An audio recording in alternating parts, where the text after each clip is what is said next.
तो मूवी के स्टार्ट में हम एक बूढ़े कारपेंटर को देखते हैं जो कि काफी गरीब होता है। वो दिल का काफी अच्छा होता है और अपने लिए कुछ करना चाहता था। वो हमेशा सोचता रहता कि मैं ज्यादा सारे पैसे कमाऊं और उनसे कुछ करूं। उसके पास एक आइडिया आता है कि वो अपना एक पपेट शो खोलेगा। वो गाँव के लोगों से ओपिनियन लेने लगता है, उनसे पूछने लगता है कि मैं पपेट शो कैसे खोल सकता हूँ। तो सब लोग उसे बताने लगते हैं कि इसके लिए तुम्हें अच्छे अच्छे पपेट्स चाहिए होंगे जो कि लकड़ी से बनाए जा सकते हैं। नो डाउट वो बूढ़ा आदमी एक कारपेंटर भी था, लेकिन उसके पास इतने पैसे नहीं थे कि वो अच्छी लकड़ी का टुकड़ा खरीद सकता। तो वो अपने एक दोस्त के पास जाता है और उसका दोस्त उसे एक लकड़ी का टुकड़ा देता है जो कि बहुत अच्छी थी। वो लकड़ी अपने आप मूव भी कर रही थी। ये देख के वो बूढ़ा आदमी हैरान हो जाता है, लेकिन साथ ही साथ वो खुश भी था और काफी एक्साइटेड भी। उस बूढ़े कारपेंटर को बहुत अच्छे से कार्व करना आता था। अब वो उस लकड़ी को घर ले आता है, वो उस पे बहुत मेहनत करता है। वो उसे बहुत अच्छी तरह से कार्व करता है और एक प्यारा सा पपेट बना देता है। उस पपेट के फीचर्स बिल्कुल इंसानों की तरह थे। ऐसे लगता था कि असल में जैसे कोई बच्चा बैठा हो। उस बूढ़े कारपेंटर का इस दुनिया में कोई भी नहीं था,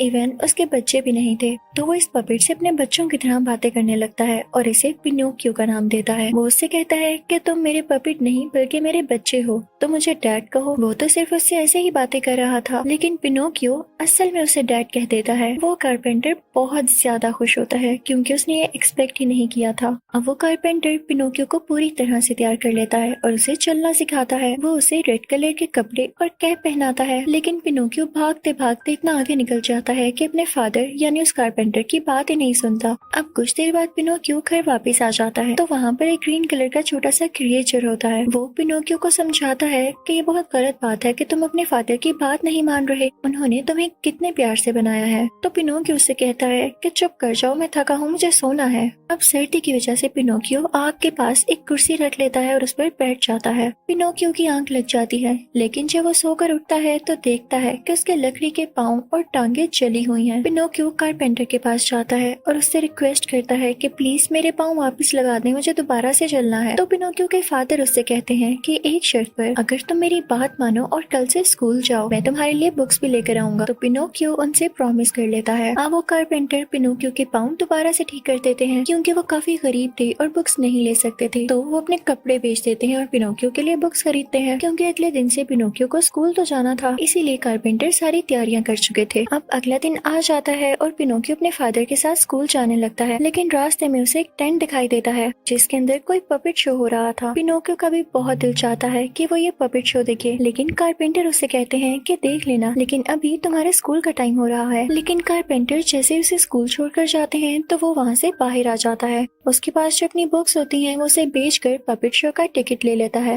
वो जैसे ही पपेट शो में जाता है तो देखता है वहाँ पर और वुडन पपेट्स हैं। वो उन्हें मूव करता देख के काफी खुश होता है क्योंकि उसने पहली बार मूव करते हुए पपेट्स देखे थे। उन्हें वो अपने जैसे लगते हैं तो वो उनको गले से लगा लेता है। वो सब काफी खुश होते हैं, लेकिन तभी वहाँ पर पपेट शो का ऑनर आ जाता है। वो जब पिनोकियो को देखता है तो काफी हैरान होता है क्योंकि उसके साथ कोई स्ट्रिंग अटैच नहीं थी। वो पपेट शो बंद करता है और पिनोकियो को अपने साथ ले जाता है। दूसरी तरफ जब स्कूल की छुट्टी का टाइम होता है तो वो कारपेंटर पिनोकियो को लेने जाते हैं, लेकिन उन्हें पता चलता है कि पिनोकियो तो स्कूल ही नहीं आया। वो बेचारे काफी परेशान हो जाते हैं और पिनोकियो को ढूंढने लगते हैं। तो उन्हें कोई आदमी बताता है कि पिनोकियो पपेट शो में गया था। वो बेचारे बूढ़े कारपेंटर फौरन से वहाँ पर भाग कर जाते हैं, लेकिन तब तक वो टेंट वहाँ से जा चुका था।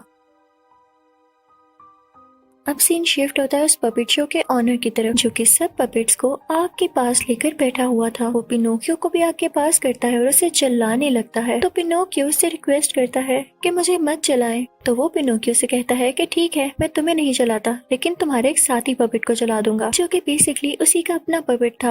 और हो सकता है कि ये शो ओनर इस पपेट से जेलस हो, यानी पिनोकियो से, क्योंकि उसने आज तक ऐसा पपेट नहीं देखा था। लेकिन तभी पिनोकियो कहने लगता है कि नहीं, आप इस पपेट को मत जलाएं, आप मुझे ही जला दें। लेकिन पिनोकियो की ये बात सुनकर उस शो ओनर का दिल तो जैसे नरम हो जाता है। वो पिनोकियो से कहता है कि तुम कितने अच्छे हो, तुम्हारी इसी अच्छाई के बदले में मैं किसी को नहीं जलाऊंगा, तुम्हें छोड़ दिया मैंने, लेकिन मैं तुम्हें अपने पास ही कैद रखूंगा ताकि तुम कहीं और न जा सको, इससे मेरा शो खतरे में चला जाएगा। अब पिनोकियो सारी रात वहाँ रहता है। जब सुबह होती है तो वो शो ओनर उसके पास आता है और उससे पूछने लगता है कि तुम असल में आए कहाँ से हो, तुम्हें बनाया किसने है। तो पिनोकियो सब कुछ बताने लगता है। वो कहता है कि मुझे जिसने बनाया वो मेरे फादर हैं, वो बहुत गरीब है और मुझे ढूंढ रहे होंगे, सिर्फ मैं ही उनकी एक होप हूँ, मुझे जाने दें। तो वो शो ओनर पिनोकियो से कहता है कि अच्छा ऐसी बात है, यानी तुम लोगों का मकसद मेरे शो को खत्म करना नहीं है। तो पिनोकियो पिनोकियो कहता है कि हरगिज़ नहीं। तो वो शो ओनर उसे 2 कॉइन्स देता है और कहता है कि जाओ जाओ अपने फादर के पास। वो उसे खोल देता है तो पिनोकियो वहाँ से जाने लगता है, लेकिन जाने से पहले वो अपने सब पपेट दोस्तों से मिलता है। पिनोकियो को रास्ते में 2 अजीब लोग मिलते हैं। वो उसके पास कॉइन देख चुके थे और उससे ये कॉइन छीनना चाहते थे। वो पिनोकियो से कहते हैं कि तुम्हें पता है हमें मनी या कॉइन्स को डबल करना आता है। तो पिनोकियो बहुत इनोसेंट था। वो कहता है कि क्या वाकई आप मुझे दिखाएंगे कि मेरे पास 2 कॉइन्स हैं, क्या आप इनको भी डबल कर देंगे? तो आदमी कहते हैं कि हाँ छोटे बच्चे, क्यों नहीं, आओ हमारे साथ। वो पिनोकियो को अपने साथ एक होटल में ले जाते हैं, जहाँ पर वो पेट भर कर खाना खाते हैं। बहुत बुरे आदमी थे वो बिल भी नहीं पे करते और पिनोकियो से कहते हैं कि आज की रात तुम यहाँ ही सो जाओ, हम सुबह होते ही निकलेंगे और मैं तुम्हारे पैसे भी डबल कर दूंगा तब तक। पिनोकियो सो जाता है और जब वो सुबह उठता है तो वो दोनों अजीब आदमी उसके पैसे लेकर भाग चुके थे और इतना ज्यादा खाना भी खा चुके थे जिसका बिल पिनोकियो को देना पड़ता है, क्योंकि उसका एक गोल्डन कॉइन वो चोर ले गए। अब उसके पास सिर्फ एक गोल्डन कॉइन बचा था जिसे वो वेस्ट नहीं कर सकता था। वो चुपके से वहाँ से निकल आता है। रास्ते में उसे वही ग्रीन कलर का क्रिएचर मिलता है जो उसे समझाता है कि तुम ऐसे यहाँ नहीं फिरो, ये जंगल है, तुम्हें खतरा हो सकता है। हमारे पास जो कॉइन बचा है उसको फादर को दे दो और तुम खुद भी अपने फादर के पास जाओ जो कि तुम्हारी याद में इतना रो रहे हैं, तुम्हें मिस कर रहे हैं, तुम्हें जरा भी ख्याल नहीं है। तो पिनोकियो से कहता है कि तुम हो कौन, मुझे मत सिखाओ। और ये कह के वो दूसरी तरफ चल पड़ता है, लेकिन उस तरफ वही दोनों चोर आदमी बैठे होते हैं जिन्होंने व्हाइट कलर की बोरी पहन रखी होती है। उनकी भूख दोबारा से जागने लगती है तो वो पिनोकियो से पैसे छीनने की दोबारा कोशिश करते हैं। वो पिनोकियो के पीछे पड़ चुके थे और पिनोकियो भी भागता भागता एक हॉन्टेड हाउस की तरफ आ गया था जो कि बहुत खौफनाक लग रहा था। पिनोकियो अंदर जाने लगता है तो तभी उसे ऊपर से एक लड़की दिखाई देती है। वो कहती है कि सॉरी, मैं दरवाजा नहीं खोल सकती। अब वो दोनों अजीब आदमी पिनोकियो को अपने साथ पकड़ कर ले जाते हैं। उन दोनों ने पिनोकियो को दरख्त के साथ लटका दिया था जैसे उसे मरने के लिए हैंग कर दिया गया हो, लेकिन इसी दौरान ही वो दोनों आदमी सो जाते हैं। पिनोकियो भी बेचारा अब अपनी सेंसेस में नहीं था, लेकिन तभी वहाँ पर व्हाइट कपड़े पहने कोई आता है और पिनोकियो को बचा कर अपने साथ उसी हॉन्टेड हाउस में ले जाता है, उसी घर में जहाँ पिनोकियो पहुंचा था। जब घर के अंदर जाता है तो उसी लड़की को देखता है जो कि इनफैक्ट एक फेरी होती है। वो पिनोकियो को ठीक करती है। वो उससे उसके बारे में पूछने लगती है कि क्या तुम स्कूल जाते हो? तो पिनोकियो उसे अपना सच नहीं बता सकता था क्योंकि वो गरीब था और ये बता नहीं सकता था कि वो किस स्कूल में पढ़ता है और कहाँ रहता है। तो वो झूठ बोलने लगता है और पता है क्या, उसके झूठ बोलने की वजह से उसकी नोज बड़ी होती जाती है, बिल्कुल एक नीडल या किसी दरख्त की ब्रांच की तरह। फेरी को पता चल जाता है कि झूठ बोल रहा है तो वो उसे कहती है कि झूठ नहीं बोलते अच्छे बच्चे। वो बाहर से बर्ड्स को बुलाती है जो कि उसकी लकड़ी की नाक को छोटा कर देते हैं अपने नॉर्मल साइज में। फिर फेरी पिनोकियो को समझाने लगती है कि मैं जानती हूँ कि तुम यहाँ पर क्यों आए हो, क्योंकि तुम्हें वहाँ अपने फादर के पास रहना अच्छा नहीं लगता, लेकिन वो तुम्हारे फादर हैं, उन्होंने तुम्हें बनाया है, तुम्हें वहाँ जाना होगा, बल्कि मैं खुद तुम्हें वहाँ छोड़कर आऊंगी। फिर फेरी उसके साथ खुद वहाँ पर जाती है। वो उसे विलेज में छोड़ देती है, लेकिन तभी वहाँ पर पिनोकियो को वो दोनों अजीब आदमी दोबारा से मिलते हैं। वो पिनोकियो से कहते हैं, अरे तुम चले गए थे, हमने तो तुम्हारे कॉइन को डबल करना था, चलो यहाँ पर आओ, हम तुम्हें एक ट्रिक बताते हैं। वो कॉइन्स लेते हैं और मिट्टी पर रख देते हैं। वो पिनोकियो से कहते हैं कि जब हम इन्हें मिट्टी में दबाने के बाद इन्हें पानी देंगे, इधर एक दरख्त निकलेगा और उस दरख्त पर कॉइन्स ही कॉइन्स होंगे। पिनोकियो इमेजिनेशन में से सोचने लगता है, उसे कॉइन से भरा एक दरख्त दिखाई देता है। वो दोनों आदमी से कहते हैं कि जाओ इस बर्तन में जरा पानी तो लेकर आओ। जब पिनोकियो पानी लेकर वापस आता है तो वहाँ पर वो दोनों आदमी नहीं होते। वो बहुत ढूंढता है तो उसके कॉइन्स भी वहाँ से जा चुके थे। पिनोकियो को बहुत बुरा फील होता है और वो कहता है कि आइंदा मैं किसी पर ट्रस्ट नहीं करूंगा। वो फौरन कोर्ट जाता है। वो वहाँ के जज से बात करता है जो कि एक चिंपैंजी होता है। वो कहता है कि 2 बुरे आदमियों ने मेरे कॉइन्स चुरा लिए, लेकिन जज बाकी लोगों को ऑर्डर देता है कि इसे जेल में डाल दो। पिनोकियो कहता है कि मेरी क्या गलती है, मैं इनोसेंट हूँ। तो जज कहता है कि इस कोर्ट का सिस्टम उल्टा है, अगर तुम इनोसेंट होगे तो तुम्हें सजा मिलेगी और अगर तुम कोई क्रिमिनल हो तो तुम्हें छोड़ दिया जाएगा। पिनोकियो क्योंकि बहुत क्लेवर होता है तो वो जज से कहने लगता है कि मैंने बहुत लोगों के साथ बुरा किया, मैं क्रिमिनल हूँ। तो जज अपने लोगों से कहते हैं कि इसे छोड़ दो और पिनोकियो फौरन वहाँ से भाग जाता है। वो वहाँ से सीधा अपने घर जाता है क्योंकि उसे पता चल चुका था कि सिर्फ उसके फादर ही हैं जो उससे प्यार करते हैं और वो उनके साथ रहकर ही सेफ रहेगा।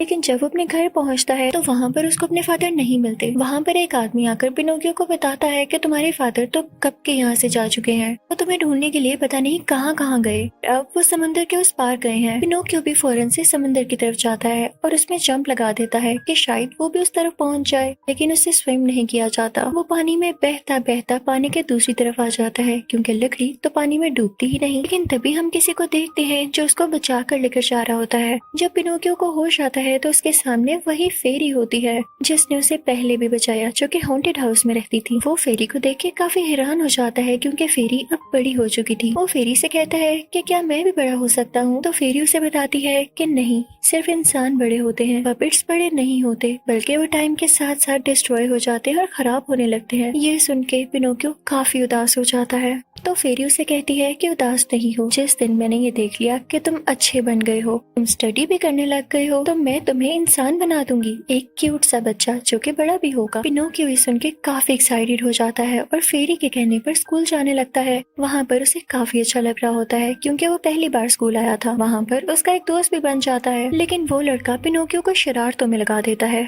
वो लोग स्कूल बंक करने लगते हैं, जिससे उसकी स्टडी भी नहीं हो पा रही होती। अब उस रात पिनोकियो जब वापस घर जाता है तो फेरी उसे अंदर नहीं आने देती। तुमने अपना प्रॉमिस तोड़ा है। पिनोकियो फेरी से कहता है कि आप मुझे अंदर आने दें, कल से जाऊंगा स्कूल। अब पिनोकियो कल से स्कूल जाने लगता है, लेकिन वो नोटिस करता है कि उसका दोस्त कई दिन से स्कूल नहीं आ रहा होता। खैर, वो अच्छे से स्टडी करने लगता है, लेकिन एक दिन उसे अपना वो दोस्त दिखाई दे देता है। वो उससे पूछता है कि तुम स्कूल क्यों नहीं आ रहे हो, क्या तुम्हें फेरी ने कुछ कहा है? तो वो बताता है कि नहीं, मैं अपनी फैमिली के साथ किसी दूसरे टाउन शिफ्ट हो रहा हूँ, वहाँ ना स्कूल्स हैं और ना ही मुझे कोई काम करना पड़ेगा, मैं तो मजे से वहाँ पर रहूंगा। तो पिनोकियो कहता है कि अच्छा, जब तुम जाने लगो तो मुझे जरूर बताकर जाना, मैं तुम्हें गुड बाय कहने आऊंगा। अब अगले दिन हम देखते हैं कि पिनोकियो का दोस्त वहाँ से जा रहा होता है। पिनोकियो उसे गुड बाय कहने जाता है, लेकिन जब वो सोचता है कि वहाँ पर तो ये खेलेगा और वहाँ पर स्कूल भी नहीं जाना पड़ेगा, तो वो उसके साथ ही उस टाउन की तरफ चलने लगता है। अब वो दोनों उस टाउन में पहुंच चुके थे। वो बहुत मस्ती करते हैं, इतनी शरारतें करते हैं कि कभी पिनोकियो ने अपनी पूरी लाइफ में न की हो। लेकिन एक दिन वो लोग देखते हैं कि उनके कानों की जगह डंकी ईयर्स हैं। वो काफी डर जाते हैं और देखते ही देखते उनकी पूरी बॉडी डंकी में बदल जाती है। वो पूरी तरह से डंकी बन चुके थे। जल्दी उन्हें पता चलता है कि जो इस टाउन को बनाने वाला आदमी है वो बहुत बुरा है। वो यहाँ बच्चों को लालच देकर लाता है और फिर उन्हें डंकी में बदल देता है। वो उनसे बहुत काम लेता है या उन्हें किसी सर्कस या किसी शो में बेच देता है। इसी तरह उसने पिनोकियो को भी एक सर्कस में बेच दिया था, जहाँ का ओनर उसे काफी ज्यादा शो करवाता है। पिनोकियो ऐसे शो करके थक चुका था। अब एक दिन इसी तरह एक शो में फेरी भी आती है। जब वो देखती है कि पिनोकियो की ऐसी हालत है तो उसकी आंखों में आंसू आ जाते हैं। उसे दुख भी हो रहा होता है कि पिनोकियो ने आज तक किसी की बात नहीं सुनी। उसके साथ ऐसा होना ही था। अब हम उस सर्कस के ओनर को देखते हैं, जो कि पिनोकियो यानी उस डोंकी को पानी में फेंकने आया था, क्योंकि उसके स्किन यूज करके बेचकर पैसे कमाना चाहता था। वो उसको पानी में धक्का दे देता है, लेकिन पिनोकियो पानी के नीचे जाते ही दोबारा से पपेट में बदल जाता है। पानी में बबल्स बनने लगते हैं। पिनोकियो फौरन वहाँ से भाग जाता है, लेकिन पानी में ही एक मॉन्स्टर फिश उसे खा जाती है।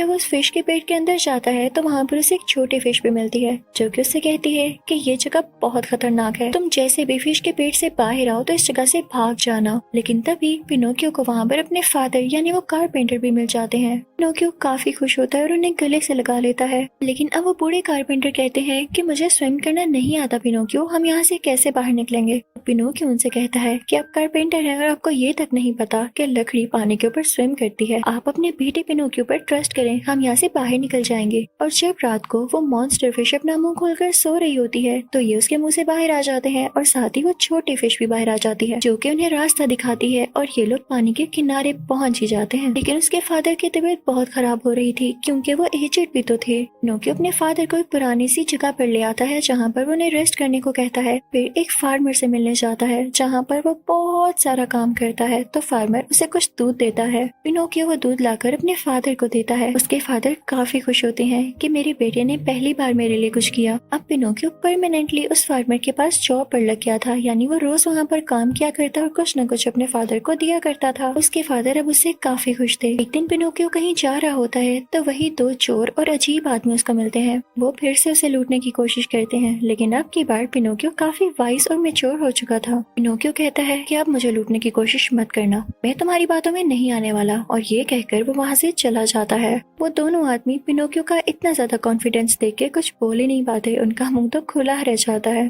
पिनोकियो और उसके फादर एक पुराने से घर में रहने लगे थे। अब पिनोकियो रोज जॉब पर जाता, हर काम किया करता था और उसमें काफी मैनर्स आ चुके थे, अपने फादर की हर बात माना करता था। फेरी ये सब कुछ देख पा रही होती है। जब उसे रियलाइज होता है कि ये अच्छा बच्चा बनता जा रहा है, तो वो पिनोकियो को एक रियल ह्यूमन में बदल देती है, जैसा कि उन्होंने प्रॉमिस किया था। पिनोकियो एक बहुत ही प्यारा बच्चा बन चुका था। वो बहुत खुश होता है और भागकर अपने फादर के पास जाके कहता है और कहता है कि पापा देखें, मैं इंसान बन गया, आप मुझे अपना असली बेटा कह सकते हैं। और ये कहते ही वो दोनों गले लग जाते हैं। उसके पापा पिनोकियो से कहते हैं, मेरा प्यारा ओबीडियंट बच्चा, मैं तुमसे बहुत खुश हूँ। और इसी सीन के साथ ये मूवी यहाँ हैप्पीली एंड होती है। यानी अब उस बूढ़े कारपेंटर के हालात भी अच्छे होने वाले थे, उन्हें एक बेटा भी मिल गया था। ये मूवी हमें काफी सारे लेसन देती है कि अगर हम हार्ड वर्क करते रहें, ओबीडियंट रहें और अपने काम से पीछे न हटें तो सब कुछ ठीक हो जाता है, जैसे इस मूवी में हुआ। आई होप आपको एक्सप्लेनेशन अच्छी लगी होगी। Thank you for watching.